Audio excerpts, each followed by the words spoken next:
রূপের ভালোবাসা এরকমই হয়, জামাই অটো চালাই পেলে শ্বশুর শাশুড়ি জামাইকে স্বীকার করে না। এই ভিডিওটা শেষ পর্যন্ত দেখেন, চোখের পানি ধরে রাখতে পারবেন না। মা, তোমরা আমার জামাইয়ের বিষয়ে কোনো ধরনের কোনো কথা কইবা না। তোমরা আমার জামাইয়ের মাইনা নিতেছো না, এটা তোমাগো সমস্যা। হয়তোবা আমার জামাই বড় লোক না হইতে পারে, কিন্তু আমারে দুইটা ডাল ভাত খাওয়াইয়া বাসায় রাখছে তো। তবু বড় লোক জায়গায় বিয়ে দিলে অনেক বড় বাড়িতে থাকতাম, বড় গাড়ি দিয়ে চলাফেরা করতাম।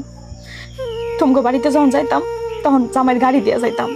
আর তোমরা আমার জামাইরে বড় লোক দেখে অনেক সম্মান করতা, অনেক আপ্যায়ন করতা। এখন আমার জামাই অটো চালাই তো, গরিব তো, এই জন্য আমার জামাইরে মাইন নাই নাও না, আপ্যায়ন তো দূরের কথা।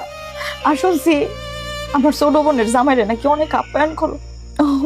করবাই তো মা, ওর জামাই তো শুনছি ইটালিয়ান, তোম করে ভবিষ্যতে দেখবো। আমার জামাই তো তোম করে কোনোদিন 2 টাকা দিয়ে ধরাইতে পারবো না, সে তো নিজেই দিন না দিন খায়, অটো চালায়। তোমগো বাড়িতে গিয়া বড় লোক ভাবসাবও ধরতে পারবো না। ঠিক আছে মা, সমস্যা নাই, আমার জামাইরে কোনোদিন তোমগো মাইনা নিতে হইব না। তোমরা সবসময় আজকে থেকে ভাববা যে তোমগো একটাই মাইয়া, আরেকটা যে ছিল সে মারা গেছে, কষ্ট করে এই জায়গায় আর কোন দিতে হইব।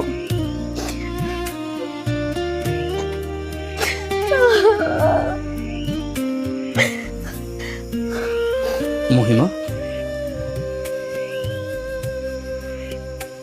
তুমি তোমার মার সাথে এইভাবে কথা বলাটা ঠিক হয় নাই।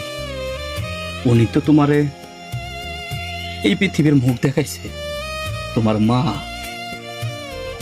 আমি শুধু শুধু এইভাবে কথা বলি নাই, আমার কি অন্যায় আছে?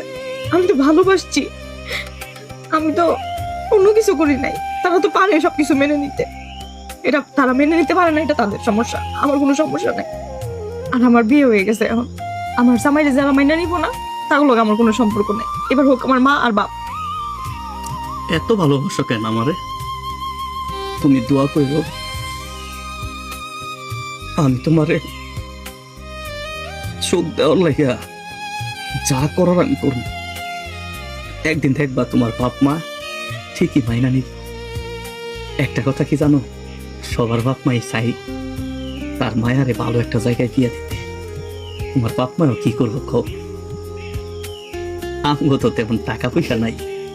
যদি আজকে আমার বাপের টাকা পয়সা থাকতো তাইলে কি আর আমার সাথে এমন করতো? আরেকটা কথা কি জানো, আল্লাহর কাছে কি কম আছে? আল্লাহ চাইলেই তো আমাদেরকে বড় লোক বানাই ফেলতে পারতো। তাইলে তো তোমার বাপ মা তোমার এত কথা কইতো না, আমারে মাইনা নিত। আল্লাহ তার বান্দাদের ভালোর জন্যই কাউরে ধনী বানায়, কাউরে গরিব বানায়।